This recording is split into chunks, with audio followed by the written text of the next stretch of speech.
आपका चहेता चैनल भारत सरकार की डिजिटल मीडिया आचार संहिता 2021 के अंतर्गत FCDN का सदस्य है। हम अपनी खबरों में FCDN की कोड ऑफ इथिक का पालन करते हैं। FCDN का सदस्य होना ही खबरों की प्रामाणिकता है। वशिष्ठ पांडे इस समय सूचियों में बन चुके हैं। ये वशिष्ठ पांडे जी आप देख सकते हैं, दानवेंद्र शुक्ल जी हैं और राजकुमार पटेल जी बैठे हैं। आप देख सकते हैं कि ये नेता जो है तो इस समय लग चुके हैं सियावर विधानसभा को परिवर्तन करने के लिए। जिस तरह से नाम आ रहा है वशिष्ठ पांडे का, काफ़ी सुर्खियों में चल रहा है। अगर टिकट पाते हैं तो आइए हम उनसे भी रूबरू होते हैं एक बार कि वशिष्ठ पांडे जी, अगर आपको टिकट मिलता है तो क्या लगता है सियावर क्षेत्र में क्या होगा? तो हम लोग सियावर विधानसभा जीतेंगे। यानी कि आपकी सिहावल में निशाना लग चुका है कि सियावर विधानसभा चुनाव जीतेगी। जो हमारी सीटें हारी हुई हैं प्रदेश में, सारी सीटों पर निशाना है प्रदेश के मुखिया और प्रधानमंत्री जी। ये जो हमारी सीटें हारी हुई है पूरा का पूरा सीट। किस तरह आप चुनाव जीतेंगे सिहावल से?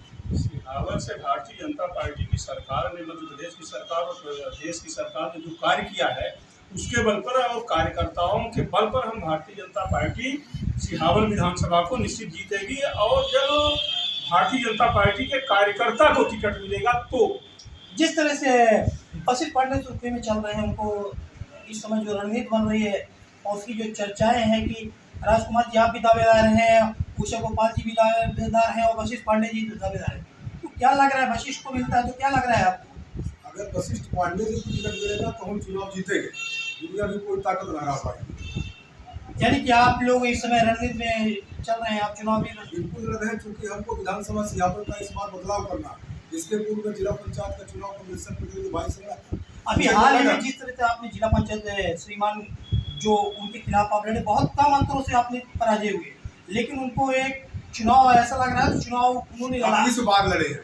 उनको ये लगा है कि मैं राजकुमार पटेल से नहीं बल्कि इस बार चुनाव लड़ा है। इस बार विधानसभा में अगर इनको टिकट मिलता है, चाहे वो वशिष्ठ जी हो, चाहे दानवेंद्र शुक्ल जी हो, चाहे हम लोग हों, किसी को हमारे कार्यकर्ता को अगर टिकट मिला तो भारतीय जनता पार्टी दुनिया की कोई ताकत नहीं हरा सकती। इस बार पहली जीत मिलने में सेवा तो निश्चित ही जिस तरह से आप देख सकते हैं कि राजकुमार पटेल है, ये ऐसे नहीं है। राजकुमार पटेल प्रदेश बॉडी में भी भाजपा के रह चुके दानवेंद्र शुक्ल जी हैं और संस्कृत प्रकोप के जो ये हैं जो पदाधिकारी हैं वशिष्ठ पांडे जी, जो जिस तरह से कार्यकर्ता चाहिए जिस खेमे के हों, आप समाज की हम नहीं बात करेंगे ब्राह्मण खेमे, आप देख सकते हैं कि राजकुमार पटेल जी हैं। पटेल वहाँ बाहुल क्षेत्र है और आदिवासी क्षेत्र भी है, तो कई लोग लग चुके हैं वशिष्ठ पांडे के लिए। तो निश्चित ही टिकट किसको मिलता है किसको नहीं मिलता है तो हम वक्त में ही पता चलेगा कि टिकट किसके खेमे में जाता है। ये तो बीडी शर्मा तय करेंगे। बीडी शर्मा हमारे मुख्यमंत्री जी का मात्र चुनाव के समय दौरा नहीं हो रहा, हर समय दौरा हो रहा है। कितने बार आपके सिटी जिला में आए आपको मालूम है। देखते रहे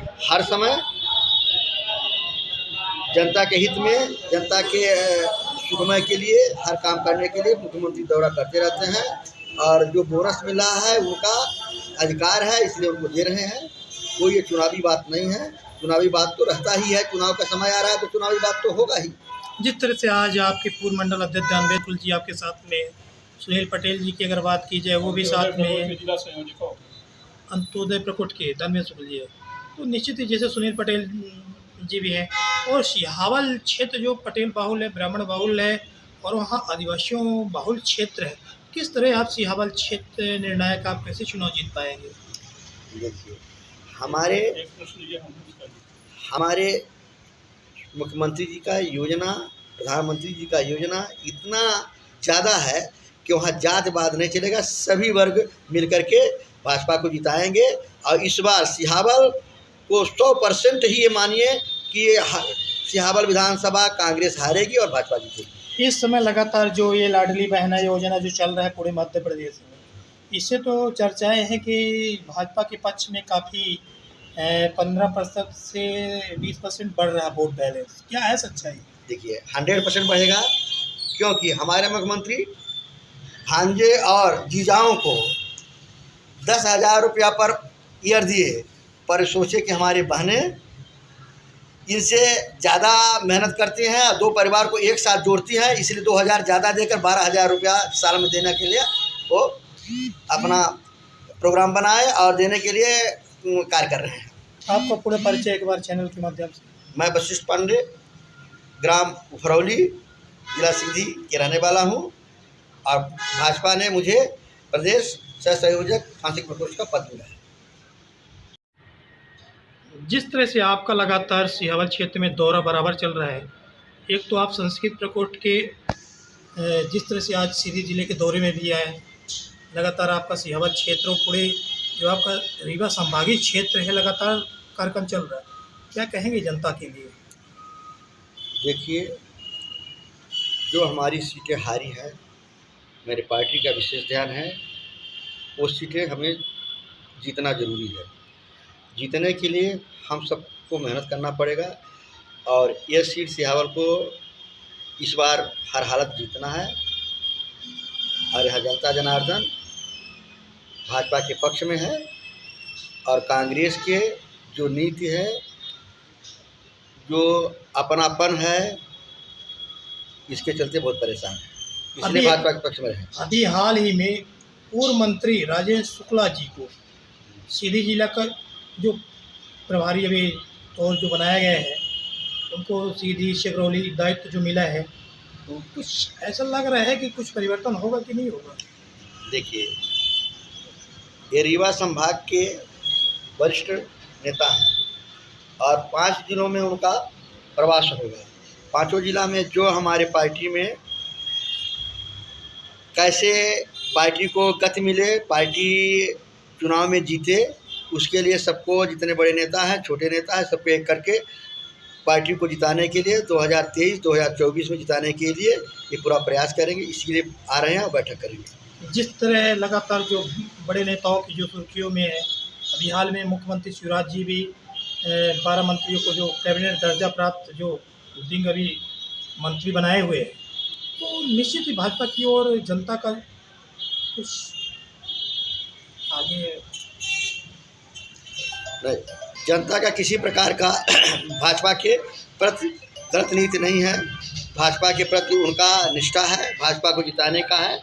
मुख्यमंत्री और प्रधानमंत्री को जिताने के लिए उनका मन बना हुआ है।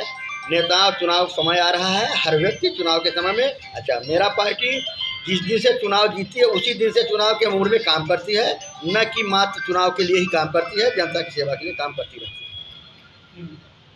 इस समय मुख्यमंत्री का भी दौरा लगातार चुनावी वर्षा है, लगातार उनका भी दौरा चल रहा है।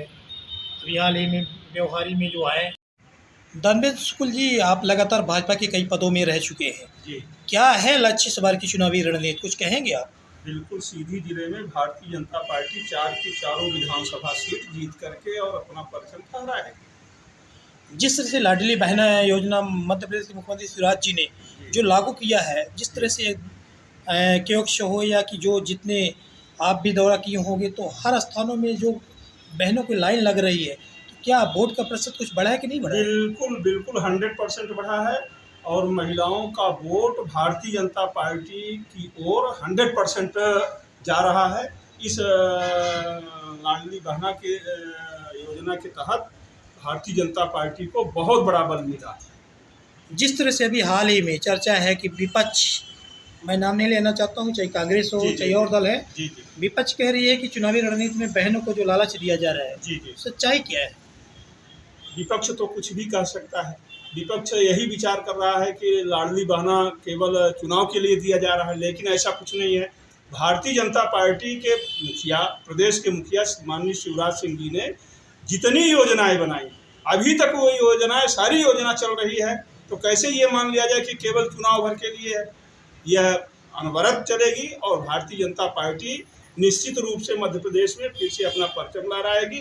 माननीय शिवराज सिंह जी दोबारा मध्य प्रदेश के मुख्यमंत्री बनेंगे। अभी हाल ही की बात की जाए, व्यवहारी में अभी का दौरा था, मुख्यमंत्री शिवराज जी दौरे में आए। जी। और सीधी जिलों को बोनस वितरण को या महुआ संग्रहण के लिए जिस तरह से उन्होंने 14 करोड़ 32 लाख का 51 समिति के माध्यम से वितरण किए, तो सीधी जिले के तो विकास हो रहा है। बिल्कुल विकास हो रहा है और आवश्यकता पड़ेगी तो और होगा, इसलिए कि हमारे मुख्यमंत्री गरीबों के, किसानों के, दीन दुखियों के, अगड़े के, पिछड़े के, सबके मुख्यमंत्री हैं। सबकी पीड़ा वो जानते हैं क्योंकि किसान परिवार से हैं और वो जो करेंगे जनता के हित के लिए ही करेंगे। जिस तरह से आपके साथ संस्कृत प्रकोष्ठ के जो जी पांडे जी हैं, जी जी तो क्या कहेंगे? चुनावी रणनीति है, चुनावी चर्चाएं हैं कि वहाँ काफ़ी दावेदार उतर चुके हैं। आपका भी नाम कई लोगों ने लिया है, दानवे जी, शुक्ल जी, जी। और जिस तरह वशिष्ठ पांडे जी आपका भी नाम है। जी, जी। कई लोग इस समय दावेदार हैं, मैं नाम नहीं लेना चाहता, कई दावेदार हैं। जी जी। तो क्या लग रहा है, सिहावल में कुछ परिवर्तन दिखाई देगा कि नहीं? हमारा नाम जहाँ तक बात आई है तो हमारा नाम तो कहीं है नहीं। हम तो कभी टिकट के लिए विचार ही नहीं किए, सोच ही नहीं सकते इतनी ऊंचाई की बात। रही वशिष्ठ पांडे जी की बात, और जो टिकटार्थी हैं जो टिकट मांग रहे हैं भारतीय जनता पार्टी में, भारतीय जनता पार्टी में वास्तव में प्रजातंत्र है। प्रजातंत्र में सब उस अधिकार को प्राप्त करने का अधिकार रखता है। अब वशिष्ठ पांडे और सिहावल विधानसभा, निश्चित रूप से भारतीय जनता पार्टी अगर अपने कार्यकर्ता को इस बार टिकट दिया, जो बहुजन से आए हुए थे उनको टिकट दिया गया, जो कांग्रेस से लाए उनको 2-2 बार टिकट दिया गया, एक बार कार्यकर्ता ने जिताया भी, एक बार कार्यकर्ता ने 33,000 वोटों से हराया, और फिर बहुजन वाले को भी दिया, वो भी 31,000 से हारे। अगर अपने कार्यकर्ता को भारतीय जनता पार्टी इस बार सिहावल विधानसभा से टिकट देती है, चाहे वह वशिष्ठ के रूप में दे, चाहे किसी कार्यकर्ता के रूप में दे, वशिष्ठ के रूप में देगी, निश्चित चुनाव जीतेंगे। किसी कार्यकर्ता को देगी, एक निश्चित चर्चा चुनाव और है कि जीतेंगे। जैसे विश्वामित्र पाठक जो पूर्व के विधायक हैं, जी जी वो भी दौरा करते हैं। कई लोग अभी हाल ही में एक पंचायत में उनका अपमान भी किया गया, जी जी जी। यात्रा रोकी गई। तो जी। क्या है सच्चाई? क्या सरपंच के द्वारा देखिए, बातें कार्यकर्ता जो भारतीय जनता पार्टी का मूल कार्यकर्ता है, वह निश्चित रूप से यह जानता है कि कौन सा नेता भारतीय जनता पार्टी का है, कौन सा नहीं है। लाद दिया गया है तो कार्यकर्ता उसको, उस बोझ को ढोता है। लेकिन विश्वामित्र जी जब 2008 में टिकट पा करके आए, कार्यकर्ताओं ने उन्हें जिताया। 2013 में वो जब टिकट दोबारा पाए, कार्यकर्ताओं ने जाकर के प्रदेश कार्यालय में विधिवत ढंग से मीडिया में बताया कि इनको टिकट ना दिया जाए, इसलिए कि इन्होंने कार्यकर्ता का मान मर्दन किया है। जिस तरह से विश्वामित्र पाठक जो है तो पार्टी भी छोड़ के गए हैं, अगर जी। उनको दोबारा मिलता है तो और पार्टी के कार्यकर्ता नाखुश तो होंगे। बिल्कुल नाखुश हैं। उन्होंने निर्दलीय चुनाव लड़ा पार्टी के खिलाफ, फिर इसके बाद लोकसभा में वो अजय सिंह राहुल कांग्रेस के प्रत्याशी का खुल करके प्रचार किए, और अभी मंडल अध्यक्ष देवसर को जनपद में उन्होंने हराया है। इसलिए भारतीय जनता पार्टी का कार्यकर्ता ऐसा नहीं है कि वो आंख और कान बंद किए हुए यानी कि देखता है। वशिष्ठ पांडे मजबूत माने जा सकते हैं। बिल्कुल मजबूत है, 100% वशिष्ठ पांडे मजबूत है और चुनाव जीतेंगे भी।